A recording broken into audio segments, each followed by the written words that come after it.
What I'd like to talk to you about today, and we have a timekeeper, and this is awesome, but I'd also like to have you talk to me today. This is going to be a little interactive, is the way in which fatherhood changes. And I'm about 2/3 of the way into this gig. Some of you here are younger than me. You're a little farther back in the trail.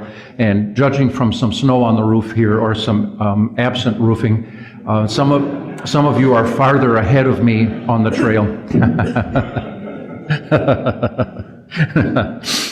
Oh boy. I was comforting a bald guy at my church saying, "Hey dude, just, in the restoration of all things, you'll get your hair back." And he said, "What makes you think I want it back?" I like myself. I love his attitude. That was so awesome. I have divided fatherhood into 8 zones. You could argue with that number, but what the heck? It's my workshop, so I picked the number 8. And I'd like to see where we are in the room in these 8 stages. And I'd like you, most of you are fathers. Maybe we have a couple of future fathers here, but most of you are fathers. Raise your hand if your oldest kid is in the toddler and preschool range. 1, 2, 3. All right. How about primary school age, roughly age 5 to 10? Your oldest child. Okay, we got a couple delegates from Zone B. How many of you have an oldest kid who's middle school age? Okay, got a few delegates.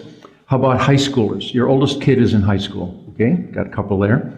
Your oldest kid is college age. Ooh, quite a few. Your oldest kid is what I call young adult or the guy zone. Yeah, that's me, right? That's where I'm at right now, so I'm in zone F with you.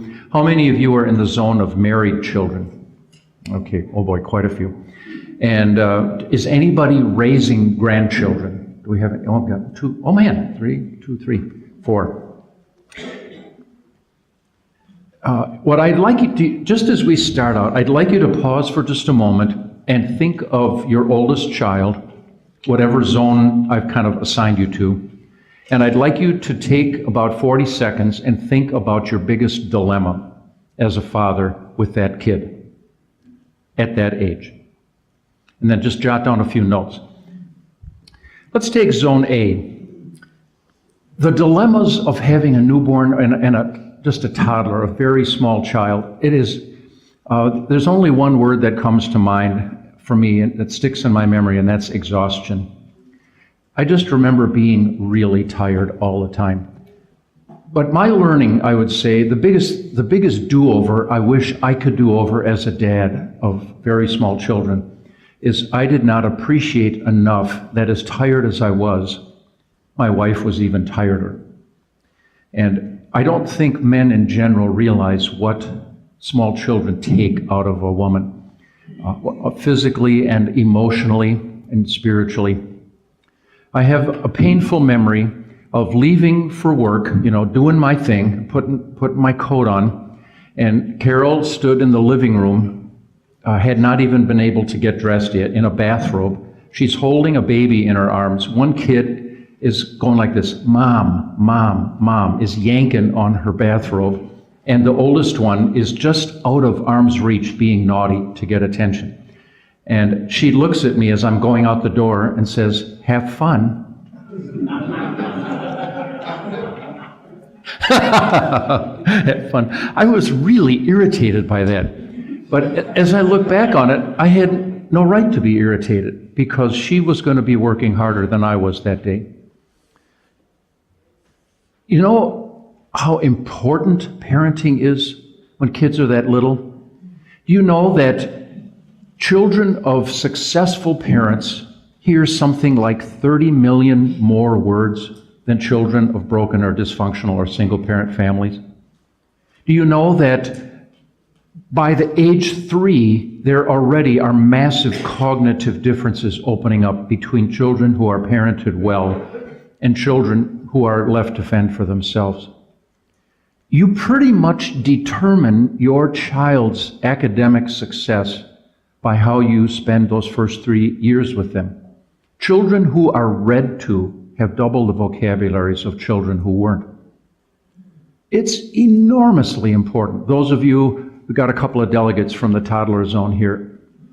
May the force of the Lord be with you. I guess that's my Lutheran Jedi wish for you. May the force of the Lord be with you. What you're doing is really important. But I guess my dilemma is, if I had a do-over, I wish I had taken a little better care of my wife. And I was still, insecure enough. All of us guys were insecure. We think we have to build our business. We have got to bring home that bacon. And so we're always thinking about how we're going to advance in our business world or in our careers. And, that stuff will happen. Your kids flash through. At the time, you don't realize it. When, for the bazillionth time, when Carol was out of milk in the middle of the night and she would elbow me and say, your turn, and I'd stumble down the stairs and warm up a bottle in the microwave, I was thinking, boy, this is really a nuisance. It's keeping me from, doing my job. And no, that was my job. And your career will take care of itself. Your work life is not going to suffer if you take care of your wife. If you do not, there is no energy drain on a home that can suck all the life out of a man faster than a miserable wife. Isn't it true?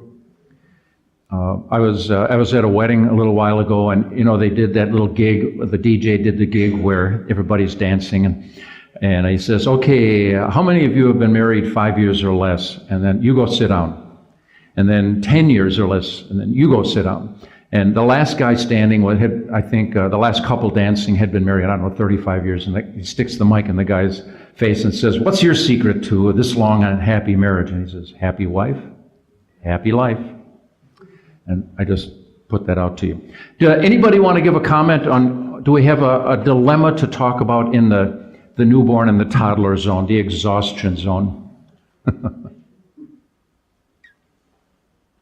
Okay, you're all cool with that. All right, we'll move on. I'm not gonna beat it over the head. We'll maybe have more talk at the end.